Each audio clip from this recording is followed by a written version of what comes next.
Bonjour tout le monde. Alors aujourd'hui, je voudrais vous présenter au moins 6 façons de faire des sites internet et de faire aussi des applications web.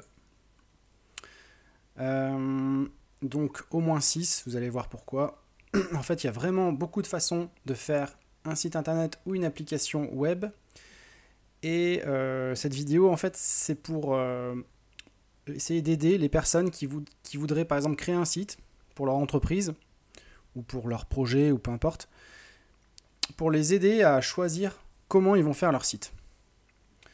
Mais aussi pour des personnes qui ont déjà un site internet ou une application éventuellement et qui voudraient savoir comment trouver, comment la faire évoluer. Est-ce qu'il faudrait refaire complètement le site ou l'application, ou alors est-ce qu'il faut la faire évoluer? Bref, je vais essayer de vous donner un petit peu plus d'informations pour que vous y voyez plus clair. Et c'est parti, donc on commence par la première façon, donc le site statique.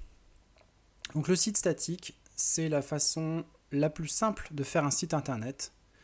C'est-à-dire que ça va être un site qui va être composé de HTML, donc qui va donner la structure d'une page, de CSS qui va donner tout ce qui est couleur, espacement, tout ce qui est en lien avec le design, et également du JavaScript qu'on peut ajouter. Donc le JavaScript, lui, il est beaucoup plus puissant, il peut faire plein de choses, mais souvent sur un petit site statique, on va peut-être mettre un peu de JavaScript pour faire quelques animations, mais pas normalement on n'a pas besoin, enfin ça dépend après du projet, mais bon après avec JavaScript on peut bien sûr on peut faire énormément de choses. C'est du code en fait qui va être dans votre navigateur, qui va être exécuté. Alors attendez, hop, il ne faut pas que je bouge ça. Et qui va pouvoir faire plein de choses. Bon bref, je vais revenir un peu sur JavaScript plus tard, mais voilà, ça c'est la première façon. Donc en fait, cette façon-là, elle est bien parce qu'elle est accessible à plein de développeurs. En fait, tous les développeurs web, normalement, savent faire un site statique, parce qu'ils savent faire du HTML, du CSS et du JavaScript. Après, bon, pour le CSS, les développeurs en général ne sont pas des designers, mais il y en a qui ont des compétences quand même en design, ou alors il est possible de travailler avec un designer pour faire quelque chose de très joli. Donc voilà. L'avantage du site statique, ça va être un site très performant, très rapide. Il va être fait assez rapidement aussi, et aussi avec beaucoup de contrôle. On pourra vraiment faire ce qu'on veut au niveau du design, au niveau de la structure. Enfin voilà, on tape directement dans le HTML, CSS, donc on a vraiment beaucoup de contrôle. Euh, que dire d'autre sur le site statique? Les inconvénients, ça va être on va le voir après par rapport aux autres sites. Ça va être plus simple. Donc, justement, après les sites statiques, de quoi je vais vous parler? Je vais vous parler. Alors, je vais commencer par les frameworks front plutôt, en JavaScript. Donc, en fait, je vais vous parler notamment des nouveaux frameworks front qui sont Angular, Vue.js, les plus utilisés, mais aussi la librairie React.js, qui permettent en fait de faire enfin, en général, c'est pour faire de la single page application. Ça veut dire que quand vous cliquez sur un lien, admettons, vous cliquez là, je vais cliquer sur un lien, vous avez vu, ça mouline et ça me donne une page. Et en fait, une single page application, ça va être une page unique. Et quand vous allez cliquer sur un lien ou sur un bouton ou quelque chose pour aller sur une autre page, en réalité, bon, l'URL peut changer, mais ça va être simulé par du JavaScript. Et en réalité, ce qui va se passer, c'est que c'est l'intérieur de la page qui va changer. JavaScript va modifier l'intérieur de la page, mais vous n'allez pas sur une autre page. Enfin, il y aura pas, du coup, il n'y aura pas de ce petit temps de chargement.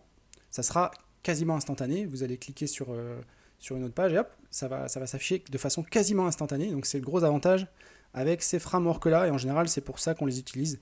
C'est plus agréable à utiliser pour quelqu'un pour quelqu'un qui utilise donc souvent pour une application web, un outil ou quelque chose voilà, accessible de partout sur Internet. L'inconvénient, ça va être justement le SEO. En fait, les les single page applications, donc à la base, en fait, vous n'avez rien dans la page. Donc les robots, quand ils passent, bah, ils voient rien. Et du coup, c'est pas terrible pour le SEO. Donc ça va être plus pour un outil qui n'aura pas besoin de SEO, qui n'aura pas besoin d'être connu. Après, il est possible de combiner, par exemple, une page web statique, qui sera très bien pour le SEO, avec un lien vers une application web, qui, elle, sera pas bonne pour le SEO, mais c'est pas grave, on aura le SEO qui sera fait par la page statique. Donc voilà, donc ça c'était la deuxième façon de faire, donc les frameworks front. Il faut savoir qu'il y en existe plein. Avant, on utilisait beaucoup jQuery, mais maintenant jQuery est en train de mourir peu à peu.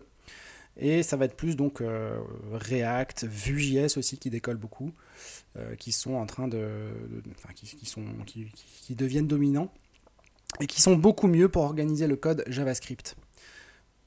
Parce que voilà, ça donne une structure et si vous voulez modifier votre application web après, c'est beaucoup mieux, c'est beaucoup plus simple que si c'était du... Parce qu'en fait, il faut savoir qu'on peut aussi faire sur un site statique beaucoup de choses en JavaScript natif.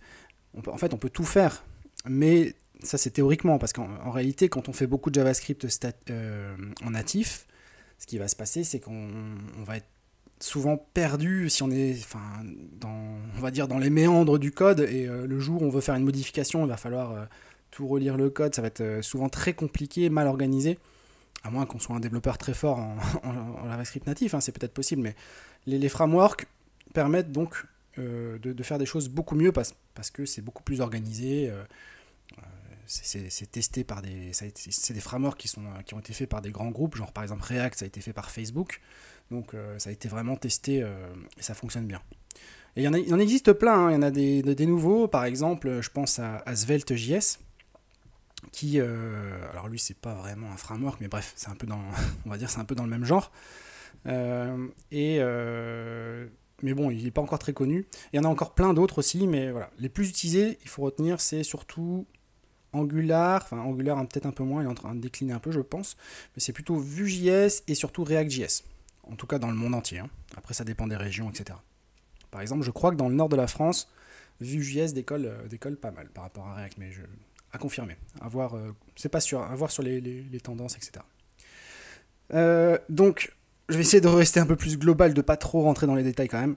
Donc voilà, donc on a vu le site statique, la façon la plus simple. On a vu le framework front, donc c'est toujours pareil, c'est du HTML, CSS et JavaScript, sauf que là, en réalité, le framework front, ça va être vraiment que du JavaScript et qui va générer le HTML et le CSS. Mais ça revient au même, on a toujours le HTML, le CSS et le JavaScript. C'est juste que c'est plus organisé et c'est vraiment fait pour faire des outils, des applications web, ce genre de choses.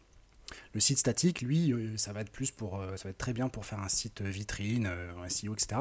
Ah oui, l'inconvénient aussi du site statique, c'est que vous devez demander à un développeur, quand vous voulez modifier votre site, il faut savoir développer. Donc vous devez demander à un développeur de modifier votre site statique. Après, on a les sites dynamiques. Donc les sites dynamiques, ça va être des sites avec un langage back-end.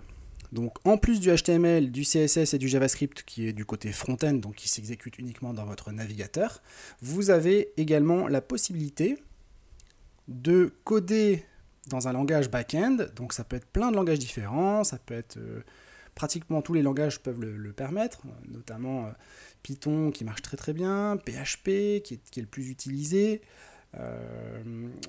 Maintenant on peut aussi faire du JavaScript côté serveur avec Node.js.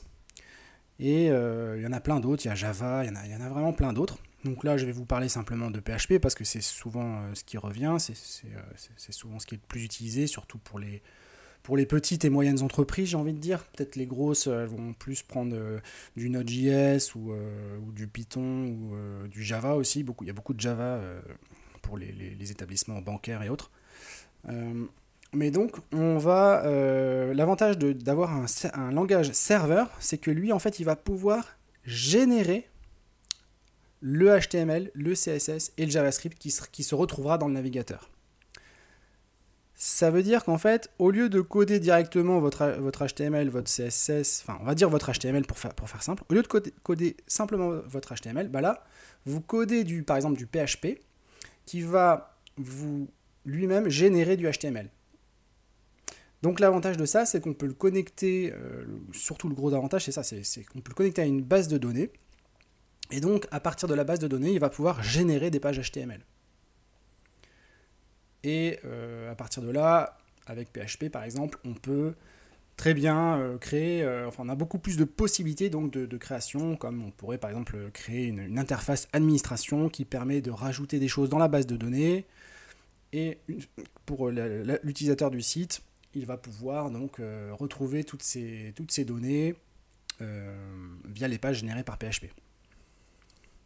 Bref, en gros, c'est un peu comme un site statique, mais avec beaucoup plus de puissance, quoi. On peut vraiment faire beaucoup plus de choses avec le langage serveur. L'inconvénient, c'est justement qu'il faut un serveur. Donc, qui dit serveur, ça veut dire déjà il faut s'y connaître un peu pour le mettre sur un serveur, parce qu'il y a des choses à configurer sur le serveur, c'est tout ce qu'on va appeler DevOps, il faut des compétences DevOps, et il faut quelqu'un qui connaisse le langage back, par exemple PHP. Mais, alors moi, je vous présente, on va dire, alors, attendez, je vais passer à la suivante. Donc la suivante, c'est quoi? Ça va être créer un site internet, toujours avec on va parler de PHP, mais ça peut être un autre langage back-end, donc toujours avec ce super pouvoir du langage back-end, mais avec un framework. Donc par exemple, pour PHP, le framework le plus utilisé dans le monde, ça va être Laravel. Justement, je suis en train de l'apprendre en ce moment. Et en France, nous, on utilise beaucoup plus du Symfony. Donc voilà, je ne vais pas rentrer trop dans le détail entre la différence entre les deux, parce que de toute façon, je ne connais pas bien Symfony, mais grosso modo, moi, ce que j'ai vu avec Laravel, c'est que on peut développer plus rapidement, donc ça me paraît mieux dans mon cas. Alors, l'avantage d'un framework, c'est quoi? C'est que ça va vous donner toujours toute la puissance du langage back-end, tous les super pouvoirs que vous pouvez avoir pour créer votre site, mais en plus, vous allez pouvoir le développer plus rapidement, une fois que vous connaissez... Enfin, il faut d'abord connaître, bien sûr, le framework. C'est-à-dire que, par exemple, admettons que vous voulez faire un système d'authentification avec un login et un mot de passe, eh bien, vous allez pouvoir le faire très rapidement grâce au framework. Il y aura des composants qui seront déjà là, tout prêts pour mettre en place ceci rapidement. On peut aussi faire par exemple un CRUD. Donc CRUD, ça veut dire quand on se connecte à une base de données, on peut créer un élément, lire un élément, create, read, update, donc modifier, éditer un élément, et D pour delete, pour effacer un élément. Donc tout ça, ça prend un peu de temps à coder en PHP natif, mais avec un framework, c'est beaucoup plus rapide parce que vous avez des outils qui vous permettent de coder ça plus rapidement. Bref, c'est très avantageux parce que vous pouvez développer votre site plus rapidement, mais il n'y a pas que ça qui est bien. Aussi, l'avantage, c'est que votre code il est bien structuré, un peu comme le framework front dont je vous parlais là, pour tout ce qui est JavaScript, Angular, Vue et React. Et bien là, c'est la même chose, mais du côté back-end pour PHP avec par exemple Laravel ou Symfony, mais ça peut être Spring avec Java, ça peut être Django avec Python, ça peut être Ruby on Rails pour le langage Ruby, etc., etc. Donc c'est très très bien. C'est toujours des sites faits à la main où on a beaucoup de contrôle, beaucoup de possibilités. En fait, on peut vraiment faire plein de choses. Encore une fois, il faut un serveur pour faire fonctionner cela et il faut s'y connaître en développement. Il vous faut un développeur. Après, on a un autre genre de sites avec toujours un serveur. Ça va être les sites faits avec un CMS, et le CMS le plus connu, c'est WordPress.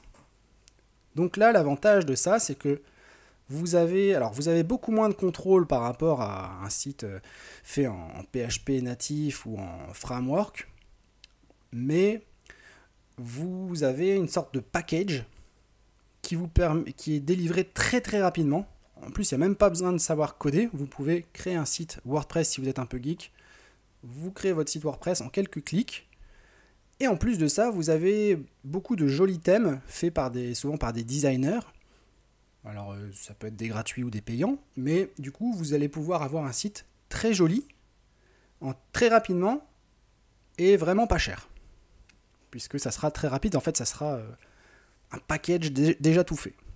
Après, l'inconvénient de cela, c'est que pour, voilà, pour vraiment avoir le site que vous voulez, c'est plus compliqué parce que vous n'avez pas autant de contrôle qu'avec du PHP, du framework ou même un site statique si vous souhaitez faire un site statique. Donc il y a plein d'avantages. Après, il n'y a pas que ça comme avantage, il y a aussi, vous pouvez mettre des plugins. Mais moi, je pense que c'est aussi un inconvénient parce que en fait, vous dépendez justement des plugins, vous dépendez des thèmes.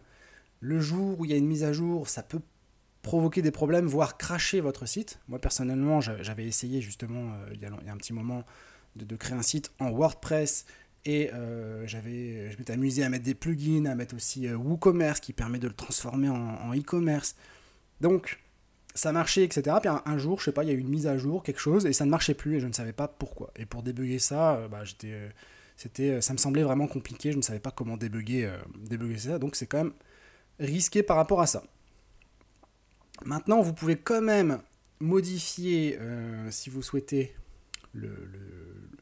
par exemple, le thème WordPress. Admettons, moi je vous conseille de ne pas mettre trop de plugins, mais admettons, si vous voulez quand même personnaliser un peu plus votre site, vous pouvez prendre un thème ou même à partir de rien, créer votre propre thème. Ça veut dire aller dans le code WordPress, qui est du PHP également, et modifier le code de façon à avoir, par exemple, la structure HTML que vous voulez, avec le CSS que vous voulez. Donc, mais bon, à partir de là, si vous faites ça, moi je pense que ça vaut plus le coup de créer votre site d'une autre façon, peut-être. À moins que, alors parce que l'avantage aussi de WordPress, c'est que à la base, ça avait été fait pour créer des blogs. Parce qu'en fait, c'est un CMS, c'est-à-dire que vous pouvez modifier, vous pouvez vous connecter à une interface et vous pouvez modifier vos pages comme bon vous le souhaitez. Vous pouvez ajouter par exemple des articles. Donc si vous voulez créer des articles régulièrement, WordPress est très très bien pour ça. Clairement, c'est vraiment, je pense, le meilleur choix potentiellement que vous pouvez faire si vous voulez faire des articles régulièrement. Dans ce cas, oui, ça peut être vraiment très très pertinent de partir sur du WordPress. Ou alors, ça peut être bien si vous voulez créer un site rapidement, pas cher, pour voir un peu si ça va fonctionner. Mais à partir du moment où, si vous avez déjà une entreprise qui fonctionne bien, etc., et que vous voulez créer votre site vraiment comme vous le souhaitez, avoir beaucoup de contrôle, avoir plus de fiabilité, ne pas dépendre de plugins ou de thèmes, etc., que vous avez peut-être un peu plus de budget, franchement, je vous conseille plutôt de créer un site, on va dire, à la main, donc avec une solution, soit du PHP natif, soit du framework, soit d'autres solutions, je vais vous en parler juste après. Et justement, on y vient. Donc la dernière solution que je vois et qui est pour moi une très très bonne solution et sur laquelle je me suis tourné, ça va être la Jamstack. La Jamstack, c'est quoi? C'est le J de Jam, c'est JavaScript, le A, c'est API, et le M, c'est Markdown. Alors, je vais vous parler même uniquement en fait d'un outil que j'utilise pour faire de la Jamstack. Un des meilleurs outils d'ailleurs pour faire des sites en Jamstack, qui est Gatsby. Gatsby.js. Donc en fait, cet outil, il est génial parce qu'il va vous permettre de combiner en fait le meilleur des deux entre le site statique et le besoin d'avoir une base de données. Donc en gros, qu'est-ce que ça va faire? Ça va générer pour vous un site statique. Alors je m'explique. Vous pouvez, on va partir sur un exemple simple.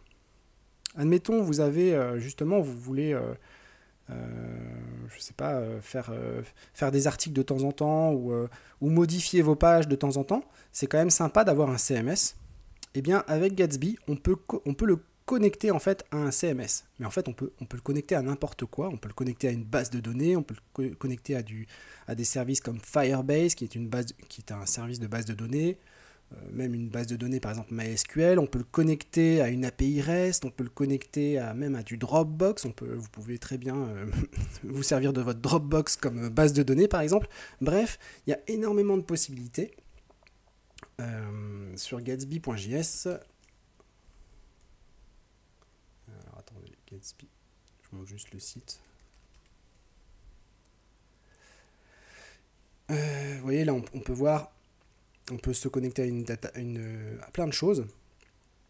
Et en fait, Gatsby, avec une interface en GraphQL, il va récupérer ces informations et il va générer des pages statiques, donc en HTML, CSS et JavaScript, et même en React en fait. Il va même vous générer, il y aura certaines pages qui seront générées en... Vous pouvez faire vraiment une application React. D'ailleurs, il faut connaître React pour utiliser Gatsby.js parce que c'est un framework qui se situe au-dessus de React. Donc dedans, ça fonctionne pareil, vous avez des composants comme en React, vous avez toute la structure qui est faite en React qui permet de bien organiser, de pouvoir faire la maintenance plus facilement de votre site, etc. Donc c'est vraiment une solution, en tout cas moi c'est une de mes préférées, elle n'est pas valable pour tout, hein. Il faut étudier votre besoin. Par exemple, je ne sais pas, si vous voulez utiliser absolument un plugin WordPress et que c'est très important pour vous de pouvoir utiliser ce plugin, dans ce cas-là, ça ne sera pas possible de le faire en Gatsby. Mais je pense que dans plus de 80% des cas, on peut avoir un site en Gatsby. Alors, le gros avantage de ça, c'est la façon moderne de faire des sites internet, c'est-à-dire qu'en fait, on reprend la façon, on va dire, ancienne de faire des sites, qui est de créer des sites statiques, HTML, CSS et JavaScript. Sauf que là, on va l'automatiser, c'est-à-dire qu'on va, par exemple, se connecter à un WordPress, par exemple. Donc, comme je vous ai dit, on peut se connecter à plein de choses, mais en l'occurrence, WordPress, on pourrait très bien se connecter à ça. Donc, vous avez possibilité de mettre un CMS dessus, donc super. Vous ajoutez des articles ou des pages ou ce que vous voulez. Et en fait, Gatsby, il va générer les pages HTML, CSS et JavaScript ou React même. Et vous allez obtenir un site statique. Donc, qui dit site statique, dit déjà très rapide. Donc votre site, voilà, il n'y a plus besoin de générer les pages à la volée, il n'y a plus besoin d'interroger la base de données, etc. Tout ça, c'est fait à l'avance. Donc très rapide, très bien pour le SEO. Le SEO, il aime bien justement quand c'est rapide, ça vous donne des points en plus par rapport à vos concurrents. Et très fiable, comme il n'y a pas de base de données, les hackers, ils peuvent rien casser en fait. C'est incassable. Si jamais vous passez à la télé, par exemple, et qu'il y a énormément de personnes qui vont venir d'un coup sur votre site, pas de problème, c'est très scalable. Le site va pouvoir... comme il n'y a pas de système avec une base de données, etc., c'est beaucoup plus simple. Donc les utilisateurs vont avoir l'information directement, en accès à l'information, à votre page HTML, CSS, JavaScript. Donc, par rapport à tout ça, c'est super bien. C'est très robuste. Il n'y a pas de plugins ou de choses qui vont se mettre à jour qui peuvent casser. Là, c'est vraiment un site statique. Et comment ça marche ? Si par exemple vous ajoutez, admettons, une 20e page ou un 32e article, par exemple, eh bien, ça va régénérer. En fait, ça va prendre peut-être 5 minutes, 10 minutes, ça dépend de votre site, peut-être 1 heure si vous avez vraiment énormément de pages. Mais dans tous les cas, ça va régénérer toutes les pages du site et le remettre en production. Et du coup, au lieu d'avoir, par exemple, 20 pages, vous aurez 21 pages pour la prochaine mise en production. Mais ce sera toujours des pages statiques, très rapides, très performantes, très robustes, très fiables. Et donc, c'est très agréable à utiliser pour l'utilisateur. Vous cliquez, c'est rapide. Et là, par exemple, on est sur la documentation Gatsby, qui est faite en Gatsby. On peut le voir avec mon petit une petite extension Wapalizer. Vous pouvez voir un petit peu des fois les technologies qui sont utilisées. Et vous voyez, c'est plutôt sympa, quoi. Ça marche super bien. D'ailleurs, mon site que j'ai fait, la développeur React Nord, est fait aussi en Gatsby. Bon, après, je me suis amusé à rajouter des trucs en JavaScript qui alourdissent un petit peu la performance, mais globalement, il reste très performant. Et donc, c'est ça aussi l'avantage de Gatsby. Donc voilà, pour résumer, on a les sites statiques. On a les super pouvoirs qu'on peut avoir avec un langage back-end comme PHP en natif. On a les super pouvoirs un petit peu, on va dire, améliorés avec des outils qui sont les frameworks back-end. Au niveau front-end, on a vu qu'on pouvait aussi avoir des frameworks, par exemple React.js ou Vue.js ou autre. Et on a également possibilité de faire des sites en WordPress. Bien si vous voulez faire un petit projet très rapidement et que ça soit joli, qu'il n'y ait pas besoin d'avoir un développeur plus un designer ou de trouver un développeur qui connaisse le design. Bien qu'après, les développeurs, ils peuvent, par exemple, moi, je peux très bien recopier, on va dire, le design d'un autre site, par exemple. Ou travailler avec un designer, tout simplement. Et vous avez après la Jamstack, et notamment Gatsby.js, pour réunir le meilleur des deux mondes et avoir un site moderne, fait avec des façons modernes, qui soit très performant et très fiable. Et, enfin, pratiquement, il n'y a pratiquement que des avantages, en fait. Mais encore une fois, il faut étudier votre besoin pour savoir ce que vous voulez. Donc moi, personnellement, je sais faire des sites statiques, je sais faire des sites avec du PHP natif. J'ai déjà travaillé un petit peu avec des frameworks comme Python Django et Code Initer en PHP. Je suis en train d'apprendre Laravel pour pouvoir éventuellement faire des projets avec un framework PHP, parce qu'il faut quand même dire que PHP, ça revient souvent dans les demandes. Il y a souvent... Donc, de la même façon, si vous avez un site que vous voulez faire évoluer ou vous voulez modifier, contactez-moi, je peux essayer de regarder un peu, voir qu'est-ce que je peux faire, comment il est fait, est-ce que je peux intervenir dessus, facilement ou pas, vous conseiller, est-ce qu'il vaut mieux le laisser tel quel, le modifier, ou plutôt refaire complètement un site, ou vous proposer les deux solutions et pour que vous puissiez choisir. Qu'est-ce que je sais faire d'autre? Du CMS, WordPress, donc ça je sais le faire aussi puisqu'il n'y a pas besoin de savoir coder, tout le monde peut, enfin tous ceux qui sont un peu geeks peuvent le faire. Je vous avoue que j'ai encore pas essayé de vraiment plonger dans le code PHP sur un CMS, sur du WordPress, mais j'ai vu quelques vidéos, je me suis un peu renseigné, ça n'a pas l'air d'être trop méchant, donc je pense que c'est aussi quelque chose que je pourrais faire. Et puis après on a la Jamstack, donc là par contre moi j'ai choisi de faire mon site avec la Jamstack et j'ai pu voir comment ça fonctionnait, et franchement c'est une solution en général que je vais mettre en avant parce que je trouve qu'elle est super bien et qu'il y a plein d'avantages. Voilà, j'espère que ça vous aura aidé et que ça vous aura donné plus d'informations pour que vous puissiez y voir plus clair. N'hésitez pas à me contacter si vous avez des besoins et je vous souhaite une très bonne journée. Ciao.